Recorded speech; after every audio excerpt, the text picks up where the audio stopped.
लोकसभा चुनाव का बिगुल बजने में अब कुछ महीने ही बाकी हैं। ऐसे में सियासी पार्टियों में काफी उठापटक के आसार हैं। चुनावी मौसम में ही अक्सर नेता पार्टी बदलते हैं। भारतीय जनता पार्टी को भी इस बात का एहसास है और इसी के मद्देनजर भारतीय जनता पार्टी ने बड़ा कदम उठाया है। इसके चलते बीजेपी में मौसमी नेताओं की एंट्री मुश्किल होगी। उन्हें पार्टी में शामिल करने से पहले खूब जांचा परखा जाएगा। पार्टी से संपर्क करने वाले अन्य दलों के नेताओं की गुणवत्ता जांचने के लिए अब एक तरह का फिल्टर लगा दिया गया है। सूत्रों के मुताबिक बीजेपी से जुड़ने के लिए इच्छुक नेताओं को अनुमति दी जाए या नहीं, यह तय करने के लिए एक नई समिति का गठन किया गया है। समिति की अनुमति के बाद ही दूसरे दल के नेता की एंट्री बीजेपी में हो पाएगी। तो दल बदलू नेताओं को लेकर अब स्ट्रेटजी यहां बीजेपी ने बनाई है कि अगर दूसरी पार्टी से अगर कोई नेता बीजेपी में शामिल होते हैं तो उन्हें पहले जांचा परखा जाएगा। इसको लेकर समिति भी बनाई गई है और इस पर विस्तार से जानकारी के साथ उत्तर प्रदेश के संपादक राघवेंद्र त्रिपाठी जी हमारे साथ जुड़ चुके हैं। राघवेंद्र जी, जिस तरीके से लोकसभा चुनाव नजदीक है और इसको देखकर कोई कोर कसर बीजेपी नहीं छोड़ना चाहती है और इसी को देखते हुए जो मौसमी नेताओं की एंट्री है उसको लेकर रणनीति बनाई गई है, किस तरह की स्ट्रेटजी बनाई गई है, बताइएगा। देखिए प्रियंका जी, दूध का जला छाछ भी फूंक कर पीता है। आपको याद होगा 2022 के विधानसभा चुनाव से पहले भारतीय जनता पार्टी के मंत्री स्वामी प्रसाद मौर्य, दारा सिंह चौहान और धर्म सिंह सैनी ने पार्टी बदल दिया था और जाति जनगणना का मुद्दा उठा दिया था। इन्होंने नारा दिया था अब लड़ाई 85 बनाम 15 की होगी।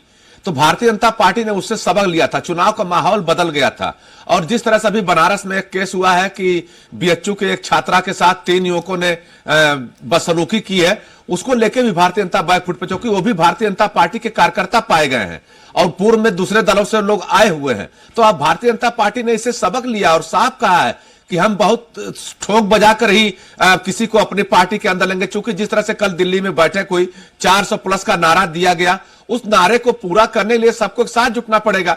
अगर बीच में कोई भी कार्यकर्ता या नेता ऐसी कुछ बयानबाजी या हरकत कर देता है जिससे पार्टी की छवि खराब होती है तो हो सकता है कि पूरा का पूरा चुनाव बिगड़ जाए। क्योंकि पिछले कई चुनाव में देखा गया कि कांग्रेस के नेताओं ने मोदी को लेकर जब हमला किया, मोदी ने उसको इशू बना दिया, चाहे नीच जात का मामला हो, चाहे और तमाम मामले हो। तो उन सब मामलों को देखते हुए भारतीय जनता पार्टी ने तय किया है कि चूंकि सबसे बड़ी पार्टी है इस समय, देश की सत्ता में काबिज है, दिल्ली में भी काबिज है, कई राज्यों में काबिज है और तमाम दलों के नेता भारतीय जनता पार्टी में आना भी चाह रहे हैं। तो इससे सबक लेते हुए भारतीय जनता पार्टी ने तय किया है कि जो लोगों ने आवेदन किया है शामिल होने लिए, उनके चाल चरित्र, चेहरे को देखा जाएगा, उनके इतिहास को भी खंगाला जाएगा कि पिछले दिनों उन्होंने क्या किया, अपने जीवन काल में उनकी क्या उपलब्धियां रही हैं, किन किन विवादों से नाता रहा है। ऐसा कोई विवाद तो नहीं है कि जिससे पार्टी की छवि खराब हो। अभी कुछ दिन पहले दुद्धी के एक भारतीय जनता पार्टी के विधायक पास्को एक्ट के अंतर्गत 3 साल की सजा में जेल चले गए हैं, उससे भी छिछालेदर हुई। और आपको याद होगा प्रियंका, जब कुलदीप सिंह सेंगर एक लड़की के मामले में जेल गए तो कांग्रेस, सपा, बसपा सब लोगों ने हमलावर, सभी दल हमलावर हो गए थे। तो उससे सबक लिया और नहीं चाहती कोई ऐसा नेता उनकी पार्टी में आए जिसके दामन पे दाग लगे हों। इसी नाते एक कमेटी का गठन किया गया है। आप आवेदन करेंगे, कमेटी उसकी स्क्रीनिंग करेगी, उस जिले के संबंधित जिला अध्यक्षों से पूछा जाएगा, जो पार्टी कार्यकर्ता है उनसे पूछा जाएगा इस व्यक्ति की क्या गतिविधियां रही हैं, किन किन कामों में लिप्त है। अगर ठेका पट्टी में लिप्त कोई व्यक्ति है तो उसे पार्टी कतई नहीं लेगी। इसके पहले अगर कोई युवती से संबंधित या अन्य कोई आपराधिक मामला अगर होगा तो पार्टी उसे किनारा करने की कोशिश करेगी। अब देखना होगा कि अपनी बात पे कितना अमल कर पाते हैं, लेकिन इतना जरूर है जिस तरह से सपा, बसपा, कांग्रेस और तमाम दलों के नेता भाजपा में आना चाहते हैं, उनके लिए बुरी खबर है कि उनकी पहले स्क्रीनिंग होगी, समिति अनुमति देगी, तभी भारतीय जनता पार्टी के कार्यकर्ता नेता बन पाएंगे।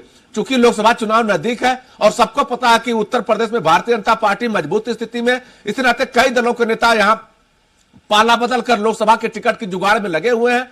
इन्हीं सब के चलते भारतीय जनता पार्टी ने तय किया है कि पहले आप आवेदन करिए, हमारी समिति उसकी पुनर्समीक्षा करेगी और जिलों से रिपोर्ट मंगाने के बाद भी अगर संभव होगा, आप उस लायक होंगे, तभी भारतीय जनता पार्टी में आपको लिया जाएगा।